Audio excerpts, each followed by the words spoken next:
अस्सलाम वालेकुम, welcome to Geo Pakistan. क्या हाल है आप लोगों का? Welcome to Geo Pakistan, brought to you by 7up।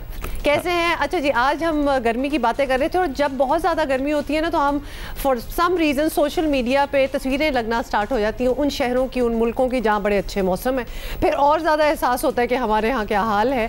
और तो अगर रोज़े में आप दोपहर 2 बजे कहीं सुबह के निकले हुए गाड़ी में चल रहे हो और शदीद आपको गर्मी लग रही है और अचानक से आप सोशल मीडिया खोले और वहाँ पे किसी ऐसे शहर की तस्वीर हो जहाँ ओले पड़ रहे हैं, ओले पड़ रहे हो, और कहीं पाकिस्तान में ये हो रहा था, ये कल की बात है अब्दुल्ला, हैदराबाद में तो नहीं हो रहा? पता नहीं भाई, आप हमें ट्वीट करके बता सकते हैं @जियो पाकिस्तान टीवी पे। आपको बताएं कि मुल्क में कोरोना वायरस के वार जारी हैं और कोरोना ने एक रोज़ में मजीद 113 अफराद की जान ले ली है। The number is slightly less but still in hundreds. 4,414 नए मरीज सामने आए हैं। अस्पतालों पर दबाव मजीद बढ़ता जा रहा है। आपको ये भी बता दें कि 663 वेंटिलेटर्स जो हैं वो मरीज़ पर ज़ेरे इलाज हैं। इतने ज़्यादा बेसिकली इन यूज़ हैं और मुल्क में UK वेरिएंट के बाद अब जनूबी अफ्रीकी और ब्राज़ीलियन वायरस की किस्म भी पाकिस्तान पहुंच चुकी है जो ज़्यादा जानलेवा है। वज़ीर सेहत सिंध के बाद वज़ीर सेहत पंजाब डॉक्टर यास्मीन राशिद ने भी नए वेरिएंट की तस्दीक कर दी है। 28,000 से ज़ायद हलाकतें अब तक हो चुकी हैं मुल्क में ओवरऑल कोरोना वायरस से। 18 जी तस्दीक करते हैं यहाँ पे 18,000 से, जब से कोरोना वायरस शुरू हुआ है पाकिस्तान में मजमूई हलाकतें 18,000 से ज़ायद हो चुकी हैं। जितना हमारे पास इस वक्त स्ट्रेन आ रहा है सामने, 90% ब्रिटिश स्ट्रेन है, ब्रिटिश वेरिएंट है, और 10% जो है अभी भी वो पुराना वुहान स्ट्रेन है। 2 जो पेशेंट्स हैं जिन पे आइडेंटिफाई हुआ है, एक पे ब्राज़ीलियन, एक पे साउथ अफ्रीकन, वो नेशनल इंस्टीट्यूट ऑफ हेल्थ ने किया है। एक मरीज़ इस्लामाबाद का है, एक मरीज़ मियांवाली का है। उनकी कॉन्टैक्ट ट्रेसिंग उन्होंने की है, किसी को अभी तक उन्होंने कॉन्टैक्ट ट्रेसिंग में कोई और पॉजिटिव नहीं निकला। Let me clear it up, जो ये चाइनीज़ वैक्सीन हम दे रहे हैं ये दुनिया में रिकमेंड हुई है, this is among the best vaccines. जनाब, वफाकी वज़ारत दाखिला ने मुल्क भर में यौम अली रज़ी अल्लाह ताला अन्हु के जुलूसों पर पाबंदी लगा दी है। SOPs के साथ सिर्फ मजालिस की इजाज़त होगी। अपील हम इस प्लेटफॉर्म से भी यही करेंगे कि आवाम इसमें ताउन करें क्योंकि इसी में सबकी भलाई है। पंजाब में मसाजिद में एतकाफ़ बैठने पर भी पाबंदी है। बैरून मुल्क से पाकिस्तान आने वाले मुसाफिरों को 72 घंटे पहले PCR टेस्ट की मनफी रिपोर्ट दिखाना लाजमी होगी। कोरोना वायरस के बढ़ते केसेस अपनी जगह परेशान कुन हैं, लेकिन कोरोना की दीगर किस्मों का मुल्क में आना हुकूमत के लिए नया चैलेंज बना हुआ है। और कहीं से खबरें ये भी आ रही हैं कि यहाँ पे भी एक नई वायरस ने शक्ल इख्तियार की है जिसको अभी नाम नहीं दिया गया और वो एक नया वेरिएंट हो सकता है। जिस तरह इंडियन वेरिएंट एक चल रहा है तो पाकिस्तान में भी वायरस ने एक नई शक्ल इख्तियार की है। इसकी तस्दीक होना भी बाकी है। हर जगह ये आपको पता है कि इवॉल्व हो रही है राधा। और आपको ये बता दें कि पंजाब में अभी भी हालात जो हैं वो ज़रा ज़्यादा बुरे हैं than the rest of the country, especially we are talking about Lahore. वज़ीर सेहत पंजाब डॉक्टर यास्मीन राशिद हमारे साथ हैं, उनसे भी पूछ लेते हैं। डॉक्टर साहब, लाहौर में 2 दिन लॉकडाउन रहा, अभी हमारे रिपोर्टर हमें दिखा भी रहे थे कि क्या हालात हैं। जाहिर है कि अभी इसके नताइज सामने नहीं आए, लेकिन आप समझती हैं कि इससे बहुत बड़ा फ़र्क पड़ेगा कोविड को कंट्रोल करने में? जी बिल्कुल, आपने जो सवाल पूछा है बिल्कुल सही है, बिल्कुल फ़र्क पड़ेगा और इसका फ़र्क आपको ज़रूर नज़र आएगा। यहाँ तक कि आपको मैं ये बताती चली जाऊँ कि पिछले दिनों में जो SOPs प्रैक्टिस हुए हैं कि जी सहर और इफ्तार के दरमियान मुकम्मल बंदिश के ऊपर, तो यकीन जाने उसका भी असर हुआ है। क्योंकि अगर आज मैं कहूँ 23% हमारी पहले इन्फेक्टिविटी रेट थी लाहौर से 18% पे आ गई है। तादाद मरीज़ों की जो अस्पतालों में दाखिल हो रही है उस तादाद में कमी आ गई है, बहुत हद तक हमने प्लेटो कर लिया और मैं उम्मीद रखती हूँ कि ये जो 2 दिन की मुकम्मल बंदिश हुई है इसकी वजह से बहुत फ़र्क पड़ेगा। चलें, दैट इज़ इनकरेजिंग। डॉक्टर साहब, कोरोना के नए वेरिएंट्स ने ज़रा परेशान कर रखा है और पंजाब में इनकी मौजूदगी की तस्दीक भी हुई है। आप समझती हैं कि कोरोना की रोकथाम का काम ये शायद वेरिएंट्स और मुश्किल बना देंगे या ये हैंडल किए जा सकते हैं? ये ज़्यादा ख़तरनाक है या हम तसल्ली रखें कि ये भी नॉर्मल कोरोना ही है? नहीं, इंशाल्लाह वेरिएंट तो हैंडल करेंगे हम लोग। नेचुरली इनकी इन्फेक्टिविटी रेट बहुत ज़्यादा है, जो वो बता रहे हैं साउथ अफ्रीकन और वो जो दूसरा वेरिएंट है ब्राज़ीलियन। लेकिन मैं आपको ये बताती चली जाऊँ कि मेरी ख़बर के मुताबिक 2 मरीज़ हैं जिनमें तशख़ीस हुई है। एक मरीज़ मियाँ वाली का है और एक इस्लामाबाद का है, और उन दोनों मरीज़ों के अंदर ये NIH ने किया, नेशनल इंस्टीट्यूट ऑफ हेल्थ ने। हमारे पास अभी तक कोई इस वक्त कोई तस्दीक दी हुई जो हमारा अपना मोलिकुलर लैब है। तो मैं आपको ये जब तक ये सारा क्लियर पिक्चर नहीं होगी, इस पर कोई किसी किस्म का कमेंट देना मुश्किल है। मेरा ख़्याल है यही वजह है कि आपको पता है कि एविएशन ने लॉ के मुताबिक उन्होंने अगले 15 दिन में जो फ़्लाइट्स हैं वो आपको पता है 75% कम कर दी हैं, ताकि हर बंदा जो आए पाकिस्तान उसकी प्रॉपर स्क्रीनिंग हो सके, और प्रॉपर स्क्रीनिंग के बाद देखा जाए कि अगर खुदा न खास्ता उनमें से कोई इन्फेक्टेड हो तो वेरिएंट देख लिया जाए कि कौन सा वेरिएंट है। देख डॉक्टर साहब, आप एक सवाल आपकी सेहत से मुतालिक भी है। बड़ी ख़तरनाक बीमारी से मुकाबला है आपका, और बड़ी बहादुरी से आप ये जंग लड़ भी रही हैं। हम रोज़ आपसे ऑलमोस्ट ऑन रेगुलर बेसिस बात करते हैं। पूछना ये चाहते हैं कि अब आपकी सेहत कैसी है और इस वक्त मोरल कैसा है आपका?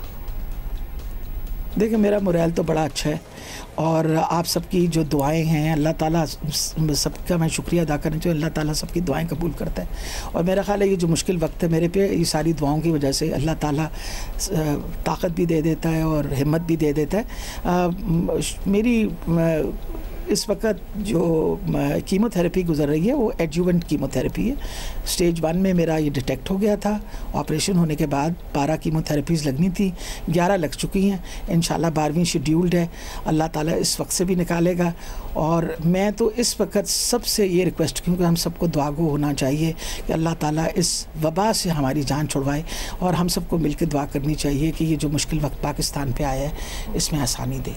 चलें, अल्लाह का शुक्र है, बहुत ढेरों दुआएं हैं आपके लिए डॉक्टर साहिबा। इंशाल्लाह this shall be over soon, और आप जल्द मुकम्मल सेहतियाब होकर ज़बरदस्त अपने काम को जारी रखेंगी इसी तरह। इंशाल्लाह। एक इशू जिस पे बात डेफिनेटली होनी चाहिए, because there is a lot of confusion still surrounding it. आपको बताएं कि स्टूडेंट्स की जानिब से इम्तहानात मुलतवी करवाने के लिए एहतजाज काफ़ी अरसे से जारी था। महकमा तालीम की जानिब से इम्तहानात 15 जून तक मुलतवी करने का ऐलान किया जा चुका। ओ लेवल्स के इम्तहानात भी अक्टूबर नवंबर तक मुलतवी कर दिए गए हैं, और यूनिवर्सिटी एडमिशन्स जनवरी तक ले जाने से स्टूडेंट्स का कीमती वक्त ज़ाया होने का भी खदशा है। मौजूदा बहरानी सूरत हाल की सबसे ज़्यादा जिम्मेदारी वफाकी वजारत तालीम पर आयद होती है, जो एक दिन कुछ और अगले दिन कुछ और ऐलानात कर देती है। अब इसी पे बात करते हैं कि इस सारी सूरत हाल का क्या असर पड़ा है तलबा के फ्यूचर पे, उनकी जहनी सेहत पर, क्योंकि ज़ाहिर है स्ट्रेस भी है, दबाव भी है।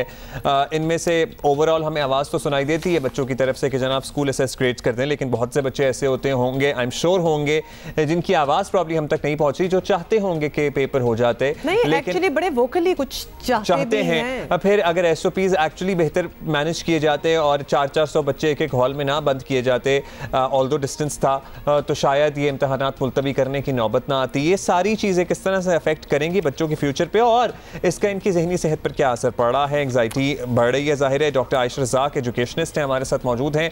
Doctor Ayesha, thank you for joining us. Doctor Ayesha, सबसे पहले तो बताएं कि हुकूमत की तरफ से ज़रा कन्फ्यूजन, बच्चों और उनके टीचर्स का ये कहना है कि कन्फ्यूज्ड किस्म के फैसले सामने आते रहे, तो आपको क्या लगता है हमारा जो हुकूमती एजुकेशन मिनिस्ट्री ने they did not well thought through it कि भाई क्या करना चाहिए, क्या नहीं करना चाहिए, और कुछ हैप-हैज़र्ड और अनएक्सपेक्टेड डिसीजंस थे? स्पेशली डॉक्टर आयशा, कंसिडरिंग कि एक इम्तिहान हो गया, फिर अगले दिन से इन्होंने कहा कि जी अब नहीं आएंगे, तो जिन्होंने मिक्स होना था, कांटेक्ट होना था जिनका आपस में, जिसको रोकने की कोशिश की जा रही थी, वो तो हो गया, उसके बाद सारों को घर भेज दिया। कंफ्यूजन ही हुई ना।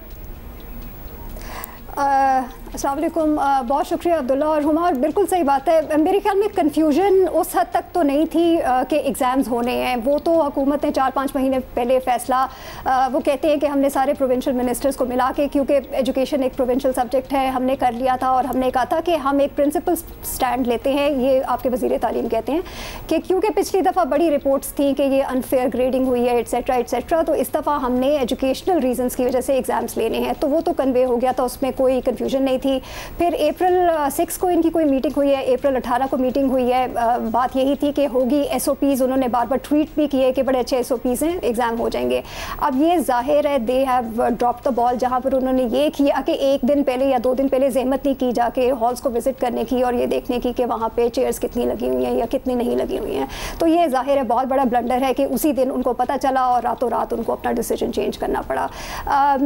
और जाहिर है जो पॉलिसी उन्होंने खैर बनाई थी वो ज़रा ज़्यादा नुआंस्ड पॉलिसी होनी चाहिए थी। प्लान A के साथ B और C कंटिजेंसी होनी चाहिए थी कि अगर किसी वजह से हमें ये लॉकडाउन हो जाता है या कोई और भी वजह हम उस तरह से कैरी फॉरवर्ड नहीं कर सकते ये प्लान, तो फिर उसके बाद क्या स्टेप्स होंगे। तो वो हैपहैज़र्ड है, हमारी हुकूमत हैपहैज़र्ड है, हमें पता है।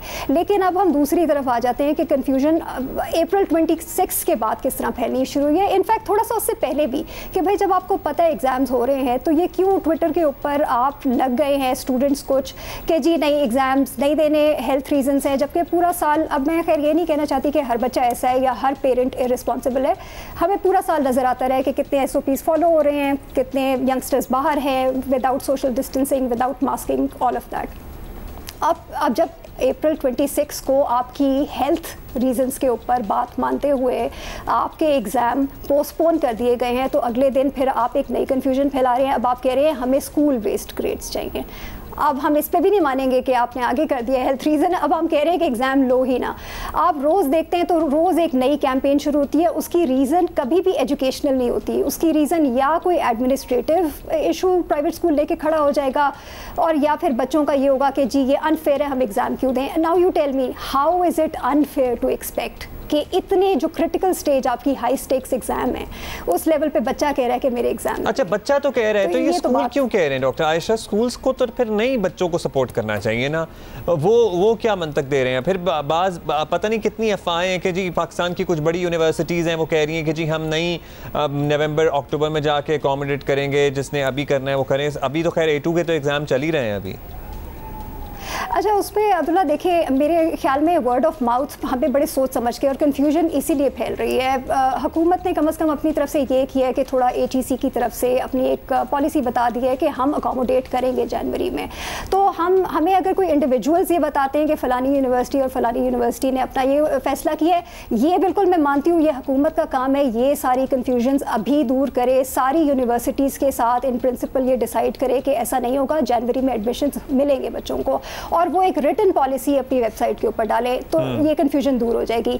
आई थिंक ये कुछ थोड़े से वेस्टेड इंटरेस्ट्स भी होते हैं जिसकी वजह से कोई कुछ कहता है और कोई कुछ कहता है, but the universities will have to listen this. अच्छा डॉक्टर आयशा एक कंपैरेटिव एनालिसिस हम इधर करना चाहते हैं, can you give us any example, क्योंकि कोविड तो पूरी दुनिया में ही फैला हुआ है, ऑफ कोर्स वो कितना सिवियरली कोई मुल्क एट दिस मोमेंट इफेक्ट हो रहा है दैट ऑब्वियसली डिफरेंशिएट्स, लेकिन अगर हमारे नेबरिंग आप हालात भी देख लें, इंडिया में भी देख लें तो it's really bad, much worse than hours. वहाँ क्या हो रहा है एजुकेशन के हवाले से? If you could just give us a very quick comparison. बिल्कुल। अच्छा हुमा मैं इधर से शुरू करती हूँ लेकिन वेरी क्विकली कि जब आप अपने आप को इंग्लिस्तान से या इंग्लैंड से मिलाते हैं ना तो आपको यही याद रखना चाहिए कि इंग्लैंड में सारे स्कूल्स एक ही एजुकेशन स्ट्रीम फॉलो करते हैं, सो उन्होंने वही एग्ज़ाम देने हैं, उनसे अपने आप को कंपेयर करने का फ़ायदा नहीं कि वहाँ ये हो रहा है वहाँ ये नहीं हो रहा।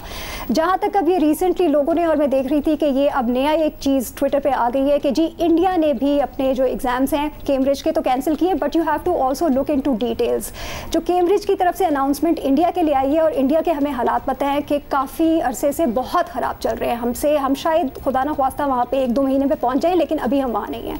उसके बावजूद कैम्ब्रिज ने only a night before the deadline, April 17 की डेडलाइन थी कि हम तब तक आप डिसाइड कर लें आपने एग्ज़ाम देना है या स्कूल बेस्ड पे जाना है। अप्रैल 16 की नाइट को ये उन्होंने अनाउंस किया है कि हम कैंसिल कर रहे हैं, सो दे वेटेड दैट लॉन्ग। इस वक्त हुकूमत कोई भी ये नहीं चाह रही थी कि एग्ज़ाम कैंसिल हो for educational reasons and for fairness reasons also. India के अंदर भी 2 स्ट्रीम्स हैं, आपके गवर्नमेंट के स्कूल्स भी हैं जो कि बेतहाशा है, 10 लाख के करीब स्कूल्स हैं आपके, 10 लाख, और हमारे पास आपके जो स्कूल्स हैं वो कुछ हज़ारों में हैं इस लेवल के ऊपर स्कूल्स, कुछ लाख हैं सारे स्कूल मिला के हमारे, हम फ्रैक्शन है 1/5 या 1/6 है उनके साइज़ का। वहाँ पे भी अगर आप उनकी गवर्नमेंट की स्ट्रीम देखें ना तो उन्होंने 12वीं के एग्ज़ाम कैंसिल नहीं किए डिस्पाइट द फैक्ट कि वहाँ पर इशू कितना ख़राब है, उन्होंने पोस्टपोन किए। और फिर जो लोग कुछ थोड़ा सा ये कन्फ्यूजन फैला रहे हैं कि उन्होंने शायद अपने रिसेंटली कैंसिल कर दिए हैं, वो सिर्फ उनका जो central board of secondary education है, जिसके चंद हज़ार स्कूल हैं, 20,000 या 21,000 out of the 10 lakh schools, उन्होंने सिर्फ कहा है कि हम grade 10, not even grade 12, grade 10 के हम कैंसिल कर रहे हैं, ग्रेड 12 इज़ ओनली पोस्टपोन्ड। अच्छा, सही, तो यानी जिसके बाद यूनिवर्सिटी में जाना है वो पोस्टपोन नहीं हुए, वो कैंसिल नहीं हुए हैं। बहुत बहुत शुक्रिया डॉक्टर आयशा रज़ाक, हमारे वक्त की कमी है, वरना we would have like to discuss this in detail, लेकिन थोड़ा सा अब आपको इर्द गिर्द का कंपैरिजन भी, पर्सपेक्टिव थोड़ा सा मिल गया, बिकॉज ये एक यूनिक प्रॉब्लम तो है, लेकिन हर मुल्क के साथ यही हो रहा है, तो हर कोई इसको किस तरह हैंडल कर रहा है, we wanted to tell you. Break लेते हैं, ब्रेक, और आप देख रहे हैं Geo Pakistan, brought to you by 7up।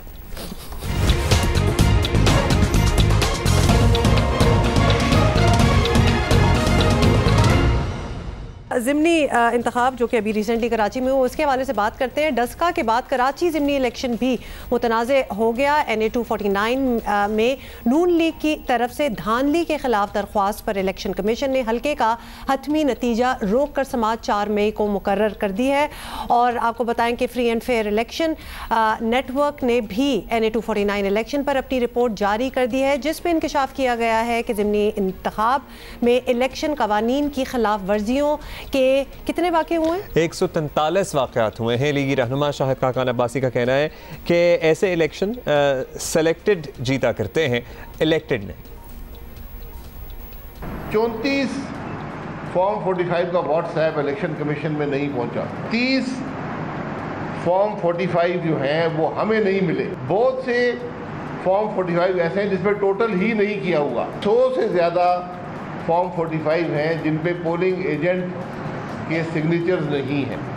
2 polling station थे, 260, 261, उसमें रिटर्निंग ऑफिसर ने फॉर्म 45 भी देने से इनकार कर दिया, लेकिन रिटर्निंग ऑफिसर बज़िद है कि मैं रीकाउंट नहीं करूँगा। जनाब, ये आपने सुन ली गुफ्तगू शाहिद खाकान अब्बासी साहब के। NA 249 में धांधली के इल्ज़ामात के बाद वज़ीर आज़म इमरान खान ने फिर अपोजिशन को इंतखाबी इस्लाहात की दावत दी, जिस पर नई बहस छिड़ गई है। वज़ीर आज़म इलेक्ट्रॉनिक वोटिंग के हवाले से अपनी राय का पहले भी इजहार कर चुके हैं। नंबर 1, हम पाकिस्तान में अब इलेक्ट्रॉनिक वोटिंग लाने लगे। हमने जितनी भी तफ्तीश की है, जो सबसे बेहतरीन सिस्टम जिसके अंदर टेक्नोलॉजी का इस्तेमाल है और जो सारी दुनिया में जो टेस्ट जो अच्छी मिसालें हैं उसके अंदर है इलेक्ट्रॉनिक वोटिंग, मॉडर्न टेक्नोलॉजी का इस्तेमाल होगा। साथ इसके साथ हम ओवरसीज़ पाकिस्तानीज़ के लिए भी एक सिस्टम लेके आ रहे हैं ताकि वो भी अपनी वोट डाल सकें। जो तीसरी चीज़ हम करने जा रहे हैं, जिसके लिए हमें कॉन्स्टिट्यूशनल अमेंडमेंट चाहिए होगी, और वो ये है कि जो सेनेट का इलेक्शन होता है उसमें हम अब कॉन्स्टिट्यूशनल अमेंडमेंट रखने लगे हैं पार्लियामेंट में। उसके अंदर हम ये चाहते हैं कि शो ऑफ हैंड्स हो। और आपको बताएं कि मरीम नवाज और शहबाज शरीफ ने वज़ीर आज़म की तजवीज़ यकसर मुस्तरद कर दी। फवाद चौधरी और एहसन इकबाल भी जियो न्यूज़ के प्रोग्राम नया पाकिस्तान में इलेक्शन रिफॉर्म्स के मामले पर आमने सामने आ गए। जो इंतखाबी इस्लाहात हैं, ये इलेक्शन कमीशन का मैंडेट है, और जब तक इलेक्शन कमीशन इसको स्पीयरहेड नहीं करेगा, हमें हुकूमत की नीयत के ऊपर बहुत शक है। दुनिया में अभी तक कोई एरर फ्री इलेक्ट्रॉनिक वोटिंग का सिस्टम नहीं बना। आप कितना भी सिक्योर सिस्टम बना लें, जिसके पास उसका सोर्स कोड होगा और जो भी कोई उसके अंदर हैक कर सकेगा, वो आपके पूरे इलेक्टोरल प्रोसेस को खेल सकता है। इलेक्शन कमीशन जो है वो इस्लाहात करे, तो फिर पार्लियामेंट आप जो है चुना लेने आए, आप अपने TADA लेने आते हैं, ये काम पार्लियामेंट के होते हैं। हम जो ला रहे हैं इलेक्ट्रॉनिक वोटिंग सिस्टम, वो इंटरनेट बेस्ड ही नहीं है। जब इंटरनेट बेस्ड ही नहीं है तो उसकी हैकिंग का सवाल ही पैदा नहीं होता। आपने मशीन देखने की ज़हमत तक नहीं की है। आप आइए पहले देखें तो सही, समझें तो सही है क्या। जनाब, वज़ीर ममलिकत बराए इत्तलात फ़ारूक हबीब ने अपोजिशन से सवाल कर दिया है कि वो इंतखाबी इस्लाहात से क्यों भाग रहे हैं। आप इलेक्शन रिफॉर्म से क्यों भाग रहे हैं? आप क्यों चाहते हैं कि टेक्नोलॉजी का इस्तेमाल क्यों ना हो? और मैं ये समझता हूँ कि पूरी दुनिया टेक्नोलॉजी का इस्तेमाल कर रही है। वो लोग जो इससे भाग रहे हैं वो इसी धांधली ज़दा सिस्टम की पैदावार है, वो इसी धांधली ज़दा सिस्टम का तहफ़्फ़ुज़ चाहते हैं। तो लिहाजा मैं ये समझता हूँ कि अब ये वक्त की ज़रूरत है कि तमाम पॉलिटिकल पार्टीज पार्लियामेंट के अंदर इकट्ठे होके जो इलेक्टोरल रिफॉर्म्स की हमारा जो बिल है पार्लियामेंट के अंदर मौजूद है उसके ऊपर बैठकर कंस्ट्रक्टिव डिबेट करें, अपनी तजावीज़ दें।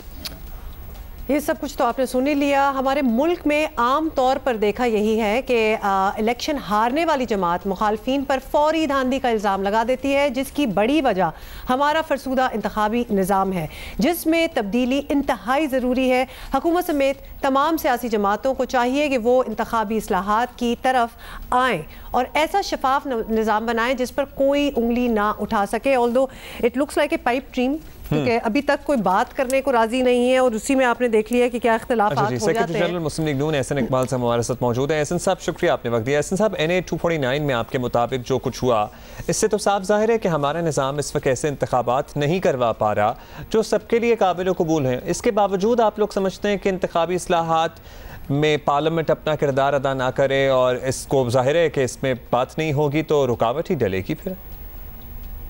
ये देखिए, इंतखाबी इस्लाहात की ज़रूरत है और हम तो 2018 के इंतखाबात के बाद से ही मुसलसल इसका मुतालबा कर रहे हैं और हुकूमत 3 साल तक इस पर सोई रही, उसने कोई कदम नहीं उठाया। अब अचानक जब वो पै दर पै ज़िमनी इलेक्शन हारी है, KP में हारी है, बलूचिस्तान में हारी है, सिंध में हारी है, पंजाब में हारी है, तो उसको इंतखाबी इस्लाहात याद आ गई हैं। दरअसल वो वोटिंग या इलेक्ट्रॉनिक वोटिंग के आड़ में इलेक्ट्रॉनिक धांधली के अब फार्मूले तलाश कर रही है, जिससे वो आइंदा इंतखाबात को, जैसे पिछले इलेक्शन में RTS सिस्टम के जरिए उसने अपनी धांधली को छुपाया था, वो दोबारा किसी धांधली के जरिए इंतखाबात को चुरा सके। हम ये समझते हैं कि जो भी इंतखाबी इस्लाहात हैं उसके लिए हुकूमत को अपनी तजावीज़ इलेक्शन कमीशन को भेजनी चाहिए। इलेक्शन कमीशन एक गैर जानिबदार इदारा है जो तमाम सियासी जमातों को बुलाए और एक कौमी इत्तफाक राय पैदा करे, क्योंकि इसके ऊपर सब जमातें यही चाहती हैं कि हम एक ऐसे इलेक्शन के अमल की तरफ बढ़ें जिस पर कोई तनाज़ा ना हो।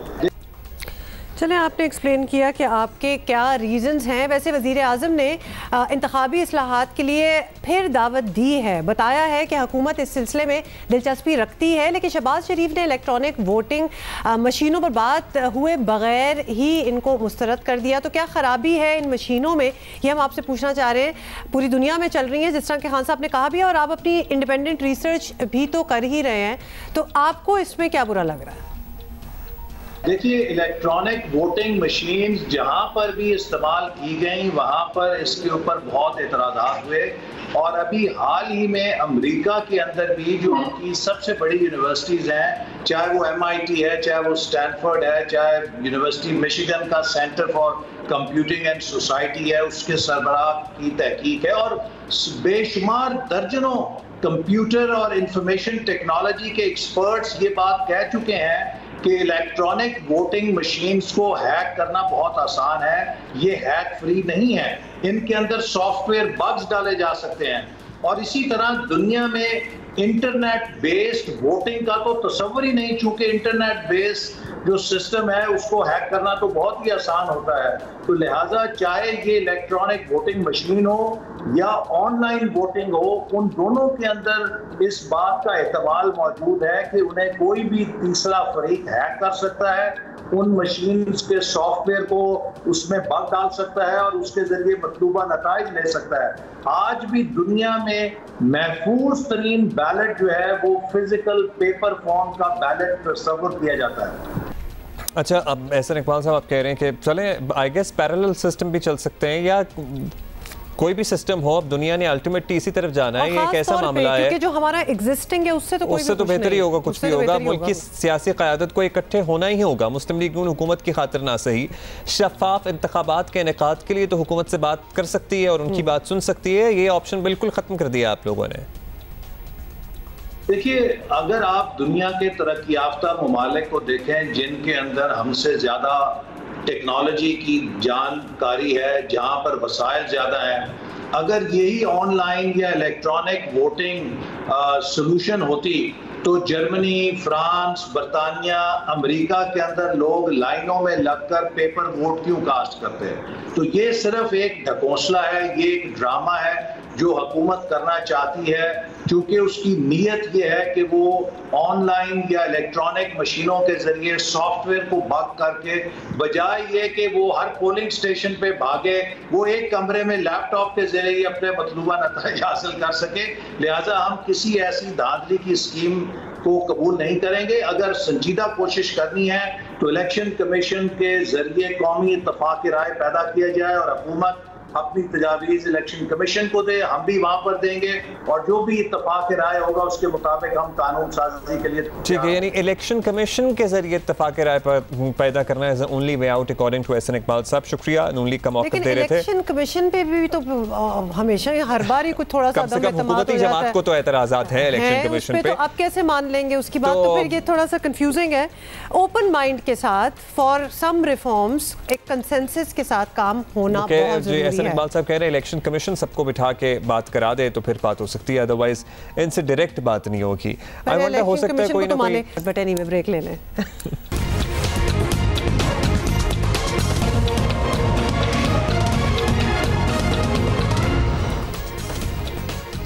Welcome back to Geo Pakistan, brought to you by 7up here. और बड़ी ही इंपॉर्टेंट और वेरी इंटरेस्टिंग बात हमने करनी है। आपको बताएं कि आगा खान यूनिवर्सिटी के school of nursing and midwifery ने नर्सिंग के शोबे में पाकिस्तान की पहली डॉक्टरेट डिग्री खैरुल निसा अजानी को जारी कर दी है। This is the first time कि पाकिस्तान में किसी को नर्सिंग के शोबे पे ये डॉक्टरेट डिग्री मिली हो। खैरुल निसा ने अपने तहकीकी मुकालमे में इंसानी जिस्म में हाई ब्लड प्रेशर के असरात का तफसीली जायजा लिया है। बिल्कुल, तहकीकी मकाले के बारे में भी इनसे बात करेंगे। फिर ये इतनी बड़ी अचीवमेंट इन्होंने कैसे हासिल की, कितना लंबा और कितना मुश्किल ये सफ़र था। खैरुन्निसा ही हमारे साथ मौजूद हैं, उनसे ज़रा बात कर लेते हैं। खैरुन्निसा साहिबा, thank you. To be honest हम लोगों को नहीं मालूम था कि नर्सिंग के शोबे में इस तरह से PhD भी किया जा सकता है। तो बहुत से लोग जो इस वक्त, बहुत सी बच्चियाँ, बहुत से बच्चे, नौजवान जो हमें देख रहे हैं, उनको प्लीज़ उनकी रहनुमाई के लिए हमें बताइए कि ये सफ़र आपका कैसा रहा, आपने किस तरह से तय किया? Thank you. सफ़र मेरा बहुत एक्साइटिंग, जैसे कि एक पढ़ाई का पूरा पैकेज होता है कि कभी परेशानी भी होती है, कभी खुशी भी होती है, रोना भी आता है, और जो स्ट्रगल किसी और डिग्री में होती है वो इस डिग्री का भी एक हिस्सा है। ये सफ़र मेरा शुरू हुआ था 2015 जनवरी से, और साइन अप किया था मैंने 5 साल PhD प्रोग्राम में as a first nursing student Aga Khan university school of nursing and midwifery का।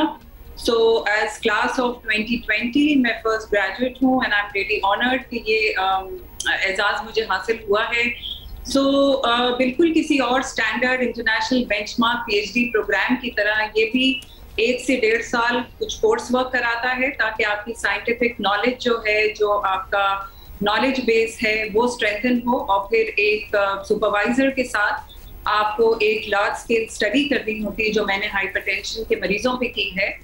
और बस अब 5 साल के बाद माशाल्लाह आई एम डन। और ये डिग्री अच्छा खैरुन्निसा, हम बड़े क्यूरियस हैं, वी वांट टू नो, एक तो ब्लड प्रेशर आपकी थीसिस का हिस्सा भी था, फिर ख़वातीन पे भी आपने काफ़ी कंसंट्रेशन की कि ख़वातीन अपनी सेहत को, और ये बड़ी ट्रेडिशनल और बड़ी अच्छी मानी जाती है, हर घर की कहानी है, which it should not be like that, कि ख़वातीन अपनी सेहत को किस तरह इग्नोर करती हैं while they are taking care of their families. अब जिस तरह हमने कहा हर घर की कहानी है, इसमें मजीद आपको आपकी रिसर्च में क्या पता चला? ये मेरी रिसर्च का स्पेसिफिक एम नहीं था। मुझे अपनी रिसर्च की फर्स्ट लेवल में ये पता चला कि मर्दों की जो सेल्फ केयर है या अपना ख्याल रखने का जो अमल है हाइपरटेंशन के मरीजों में, वो मर्दों में बहुत बेहतर है। तो मैंने इसको सेकंड स्टेप में स्टडी किया। उसमें मुझे ये आया हुआ कि औरतें जो वे हैं वो अपना सब कुछ छोड़ के मर्दों की ख्याल करने के अमल को बहुत स्ट्रॉन्ग उसको परस्यू करती हैं।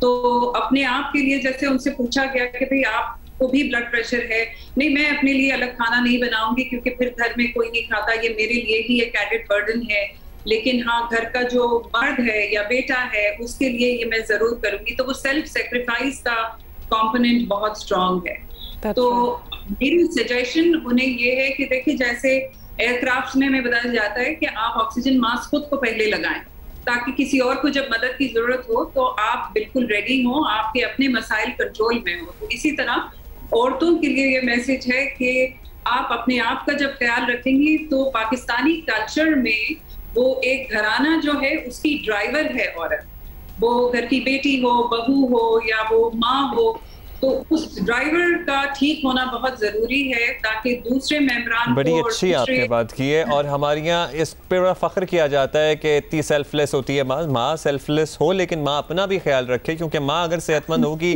तो बच्चों की ठीक से परवरिश कर सकेगी। ये इस बात को हमें रीइंफोर्स करना चाहिए कि ये सेल्फ सेक्रीफाइस होना कोई इतनी बड़ाई की बात नहीं है, इतना कमाल नहीं है। We have to take care of और अल्टीमेटली अगर माँ सफर करेगी, औरत सफर करेगी तो पूरा घराना सफर करेगा। एक क्विकली आपसे खैर ऐसा बात हमने जाननी है, हमारे यहाँ ऑलमोस्ट हर तीसरा शख्स जो है वो हाइपरटेंशन का शिकार है। क्या कोई पर्टिकुलर एज ग्रुप है जहां से हमें मसला शुरू हो जाता है? और हम पता है लिटरली ऐसा लगता है कि बचपन में हमने अपने बचपन से बड़े होकर हर एक को देख लिया हाई ब्लड प्रेशर का मरीज, तो हमें भी जहन में बैठ गया है कि भाई अब तो ये 35 के बाद या 40 के बाद होना ही है। तो ये क्यों है कि is it just in Pakistan या फिर अक्रॉस द ग्लोब ये फिनोमेना है, या हम लोगों के साथ कोई मसला है? नहीं, अक्रॉस द ग्लोब हाइपरटेंशन जो है वो बहुत हाई, इसके स्टेटिस्टिक्स हर मुल्क में बहुत हाई हैं। और हमारे यहाँ जो टारगेट एज है वो मिडिल एज की है, जो अब यंगस्टर्स की तरफ शिफ्ट हो रही है। तो ये शुरू हुई थी तो 60s 70s का, जैसे आप कह रहे हैं कि पहले ये उस उम्र में होती थी, अब ये 40s में शिफ्ट होनी शुरू हो गई है। और इसका एक जेनेटिक प्रीडिस्पोजिशन भी होता है, लेकिन जो लाइफस्टाइल का पैकेज है, तो एक फैमिली का लाइफस्टाइल जो है वो उसी तरह का होगा। और जैसे मेरी रिसर्च से निकल के आया है कि फिजिकल एक्टिविटी और डाइटरी प्रैक्टिस, यानी खाने पीने का जो हमारा मामूल है, या हमारा वॉकिंग का या एक्सरसाइज का जो मामूल है, उसको स्ट्रेंथन करने की हमारे कल्चर में बहुत जरूरत है। That is so true. और इसको भी जितना स्ट्रेस किया जाए वो कम है, क्योंकि ये ऑन डिफरेंट ओकेजन्स हम इस बारे में बात करते भी रहते हैं कि लाइफस्टाइल चेंज करना, मतलब शुगर हो, डायबिटीज़ हो, कितनी बीमारियां हैं जो आपके लाइफस्टाइल चेंज होने से ही बेहतर हो जाएंगी। खैरुन्निसा, आपसे आपकी PhD के बारे में दोबारा ज़रूर इसलिए पूछेंगे because it is still a very new thing. So many people who aspire to do something, nursing तक तो वो पहुँच जाते हैं, लेकिन वो डिप्लोमा और वो मतलब वो आपको कर्टेल कर देती है आपकी ग्रोथ को। अब आप बताएं, you are the first one, do we have more PhD students in nursing enrolled इस वक्त, तो हम फ्यूचर में और भी एक्सपेक्ट करें? बिल्कुल, मेरे बाद के बैचेस में 6 से 8 लोग हैं जो अभी इनरोल हो चुके हैं। और आखान यूनिवर्सिटी के अलावा 2 यूनिवर्सिटीज और हैं पाकिस्तान में जिन्होंने PhD प्रोग्राम को इनिशिएट कर दिया है। तो आखान से ही लोग निकलते हैं जब, तो हमारे अलमनाए, हमारी एक्स फैकल्टी मेंबर्स जो हैं वो दूसरी यूनिवर्सिटीज में जब जाती हैं, तो अब अपॉर्चुनिटीज बढ़ रही हैं। और आखान से तो इंशाल्लाह हर साल 2 साल एक से 2 लोग जरूर PhD में ग्रेजुएट होंगे, मगर आखान के अलावा भी दूसरी यूनिवर्सिटी से अब लोग इंशाल्लाह अनदर 4 इयर्स में ग्रेजुएट होना शुरू होंगे। Wonderful ji, wonderful. Khairunnisa, congratulations once again and thank you. आपके थीसिस से भी हमें बहुत कुछ पता लगा, मैंने कुछ पढ़ा भी इसका हिस्सा। So wonderful, wonderful, thank you so much for joining us. So this is another Avenue. हम आपको दिखाना भी चाहते हैं कि किसी भी फील्ड में आप चले जाएं, कहीं एक लेवल तक पहुंच गए तो उसको बिल्कुल आप एक वो सीलिंग ना समझें कि इससे आगे हम क्या कर सकते हैं। बहुत कुछ कर सकते हैं और फिर बहुत कुछ आप कंट्रीब्यूट गिव बैक भी कर सकते हैं। और एक पॉइंट पे जाके ना आप जो भी कर लें, अगर आपकी बॉडी 15-20 साल एक ही स्टेट में रहेगी तो आप वज़न कम करने की कोशिश भी करते हैं तो बड़ा चैलेंजिंग हो जाता है आपके लिए। सो वज़न बढ़ने ही ना दें। फिजिकल ब्लड प्रेशर की हम बात कर रहे हैं। फिजिकल एक्टिविटी को आप प्लीज़ ज़रा अपनी ज़िंदगी का लाजमी हिस्सा बना के रखें और खाने में मॉडरेट रहें बस। मतलब ये आखिरी खाना नहीं है। तो और सबसे बड़ी बात जो खैरुन्निसा अंजानी ने हमें बताई, और ये बहुत लोग हमें बताते रहते हैं, अपना ख्याल रखें पहले। अगर आप अपना ख्याल नहीं रख सकते, वो आदतें अपने में ही नहीं ला सकते, तो आप किसी और का क्या ख्याल रखेंगे? Think about that and we are going to show you something really interesting. Visuals ले आए जी। खान साहब, वज़ीर आज़म इमरान खान इस्लामाबाद की सड़कों पे फिर रहे हैं without any protocol and he is just meeting people and he is walking around there. You see him, camera है वैसे साथ, लेकिन नो प्रोटोकॉल, नो सिक्योरिटी। माहौल ही इतना जबरदस्त है वहाँ पे। अगर रेडी भी कहीं लगी हुई है ना तो इतना अच्छा लग रहा है। मुझे लग रहा था कोई प्लेजेंट सरप्राइज, मुझे लग रहा था कोई पार्क है और वहाँ पे कुछ बिक रहा है, लेकिन लोगों के लिए कितना प्लेजेंट सरप्राइज होगा कि वजीर आजम जो हैं वो घुल मिल रहे हैं, गप्पे शप्पे भी लगा रहे हैं। इसका एक स्पेशल टर्म होता है जो हम साल हर साल से सुनते आए हैं, आवाम के दरमियान मौजूद है। हाँ, और घुल-मिल रहे हैं ये इतनी तो खैर अब we can not put Islamabad and आवाम इन द सेम सेंटेंस, क्योंकि इतनी आवाम तो वहाँ खैर होती भी नहीं है, लेकिन ही इज़ ड्राइविंग अराउंड और ये अच्छी बात लग रही है कि उन्होंने मास्क भी पहना हुआ है। उनके साथ भी एक दो लोग जो नज़र आए थे उन्होंने भी मास्क पहना हुआ है और इस्लामाबाद का वो हमें टूर भी करा रहे हैं क्योंकि हम साथ साथ ही उनको देख रहे हैं और खुद ही गाड़ी भी चला रहे हैं। Wonderful. He is driving himself and there you go. ये विजुअल्स हमने थोड़ी देर पहले के हैं। कैन यू रिकॉग्नाइज ये कौन सी जगह? Can we cut full screen so I can actually see where he might be?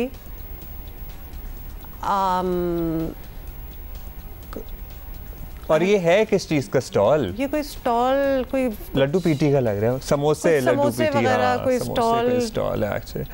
अफ्तारी की तैयारी। I don't know, अपारा मार्केट और something like that, क्योंकि ये कोसार नहीं लग रहा, लेकिन खैर anyway this is still a part of Islamabad. और G11 मरकज़। G11 मरकज़ और मुख्तलिफ इन्होंने जगहों का दौरा किया। I hope खान साहब ने वहाँ से इफ्तारी की चीज़ें भी उठा ली होंगी। समोसे अच्छे लग रहे थे मुझे। Okay, so we're gonna see you tomorrow। लेकिन एक तो देखें SOPs फॉलो करने हैं और चूंकि अभी हमने एक एग्जांपल खान साहब का भी दिखा दिया, जब वो बाहर निकले हैं, जब वो आवाम में हैं तो उन्होंने मास्क पहना हुआ है। जियो Pakistan brought to you by 7 Up।